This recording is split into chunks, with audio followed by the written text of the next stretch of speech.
ക്രോക്കയുടെ CP ഫിറ്റിങ്സിൻ്റെ പാനലാണ് നമ്മളിവിടെ design ചെയ്തിരിക്കുന്നത്. ഇതിൽ വരുമ്പോൾ ക്രോം ഫിനിഷ് വരുന്നുണ്ട്. അതുപോലെ തന്നെ ഇത് വരുമ്പോൾ ഒരു ബ്രഷ്ഡ് ബ്ലാക്ക് ഫിനിഷാണ് വരുന്നത്.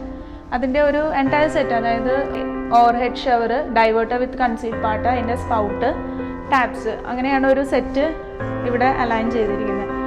നെക്സ്റ്റ് വൺ പറയുവാണെങ്കിലും ക്രോമിയം സെഗ്മെൻറ്റിൽ തന്നെ വരുന്ന വേറൊരു ഡിസൈനാണ്. ആൻഡ് ഈ ഒരു പാർട്ട് നോക്കുവാണെങ്കിൽ മെയിൻലി 3 കളേഴ്സാണ് കൊടുത്തിരിക്കുന്നത്. അതിൽ ഫസ്റ്റ് വൺ എന്ന് പറഞ്ഞു കഴിഞ്ഞാൽ റോസ് ഗോൾഡ് പാറ്റേണിലാണ്. ഇൻസിഗ്നിയ എന്ന് പറയുന്ന സീരീസാണിത് ക്രോക്കയുടെ. ദെൻ നെക്സ്റ്റ് വൺ ആണെങ്കിൽ ടൈറ്റാനിയം ബ്ലാക്ക് ഫിനിഷാണ് വരുന്നത്. ആൻഡ് തേർഡ് വൺ എന്ന് പറഞ്ഞു കഴിഞ്ഞാൽ ഒരു ഫ്രഞ്ച് ഗോൾഡ്, അതായത് നമ്മൾ താഴെ കണ്ടത് ഒരു ബ്രഷ് ഗോൾഡ് ഫിനിഷ് ആണെങ്കിൽ ഇതെന്ന് പറയുന്നത് ഒരു ഫ്രഞ്ച് ഗോൾഡ്, ഷൈനി ഗോൾഡ് ഫിനിഷാണ് വരുന്നത്. ഇത് തന്നെ നമുക്ക് 2-way ഡൈവേർട്ടേഴ്സ് ആണ് വരുന്നത്. പക്ഷേ നമുക്ക് 3-way ആയിട്ട് കണക്ട് ചെയ്യണമെങ്കിൽ സ്പൗട്ടിൽ ഹാൻഡ് ഷവറിൻ്റെ പ്രൊവിഷൻ കൊടുക്കാൻ പറ്റുന്ന ബട്ടൺ ടൈപ്പ് ഓഫ് സ്പൗട്ട്സ് അവൈലബിൾ ആണ്.